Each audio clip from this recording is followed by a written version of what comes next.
starting in 5 seconds. It is a pleasure for me to be here for the 7th convocation of the Indian Institute of Technology, Hyderabad. This occasion is a double celebration as it coincides with the 10th anniversary of the opening of the institute. Let me begin by congratulating the IIT Hyderabad community for these landmarks. For the graduating students, today is a special moment.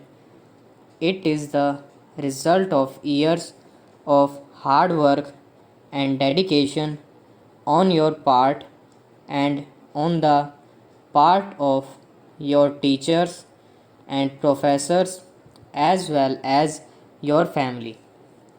The energy and enthusiasm of youth combined with a solid foundation is a very effective combination.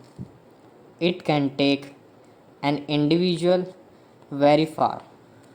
As fresh IIT graduates, you are entering a world and an India packed with opportunities. There is so much you can do and so much you can achieve for yourselves, for your families, for society at large, particularly for those less fortunate than you.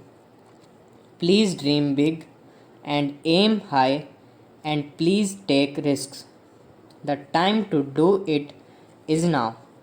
Like individuals, institutions are very dependent on decisions taken in their formative years. IIT Hyderabad is young, it is only 10 years old.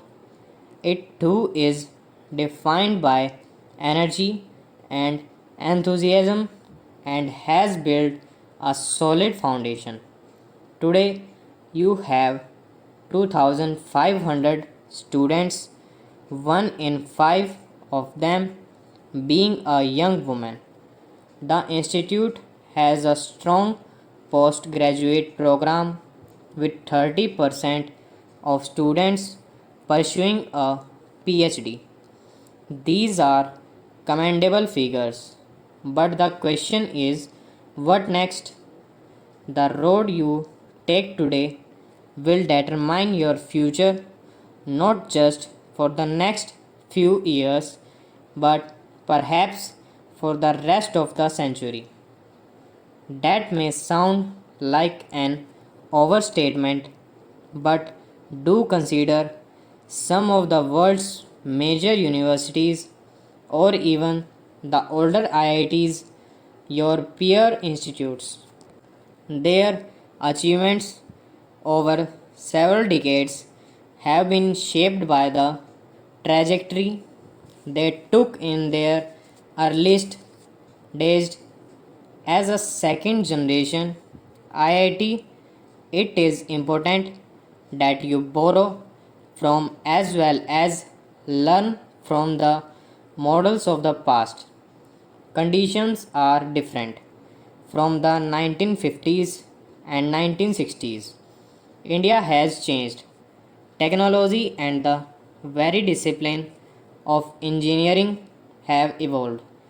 Our aspirations are no longer limited to the heavy industrial base that we created 6 decades ago.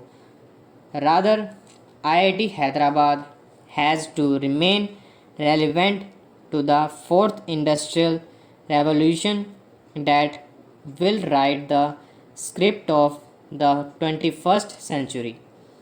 I am happy to learn that a start has been made by setting up a network of centers for research and promotion of entrepreneurship at this institute.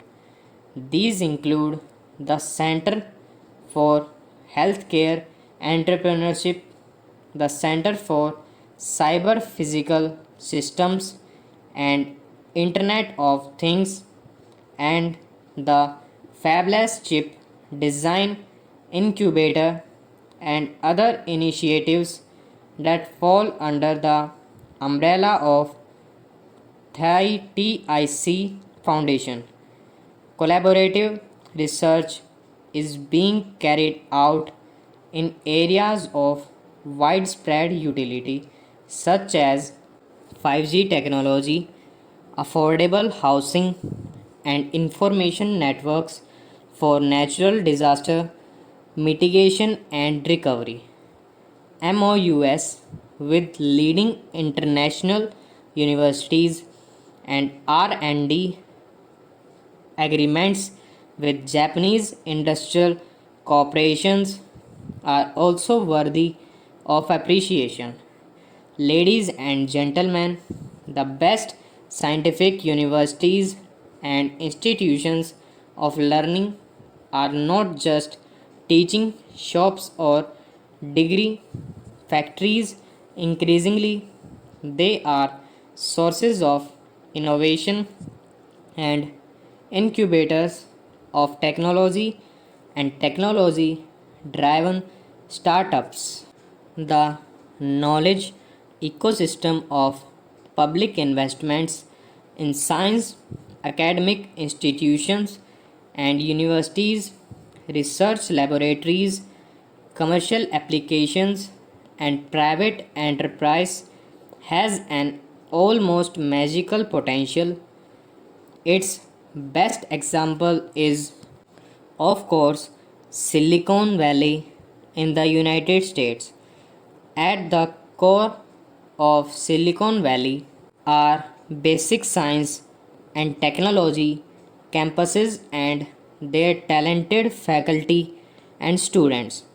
This IIT has been set up in a city and in a metropolitan area where several elements for such an ecosystem already exist.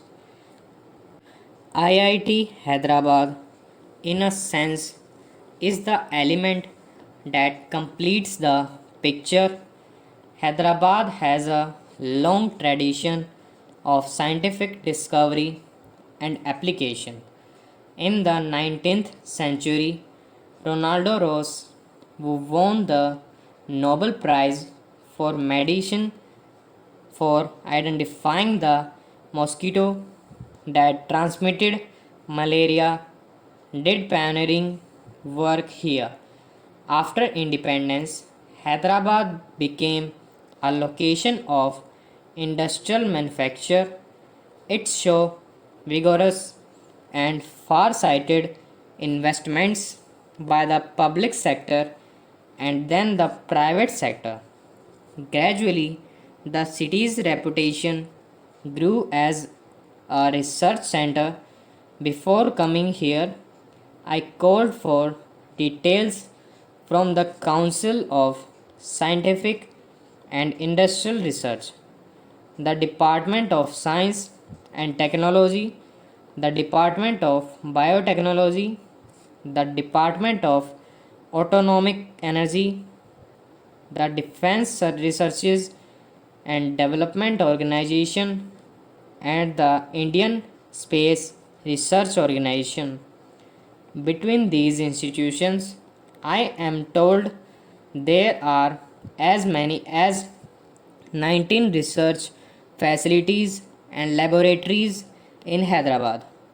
I have not even mentioned the private sector.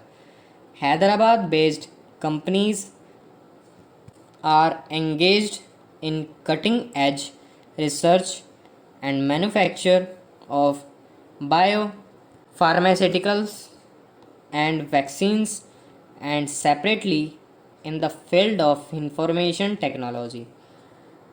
Stop.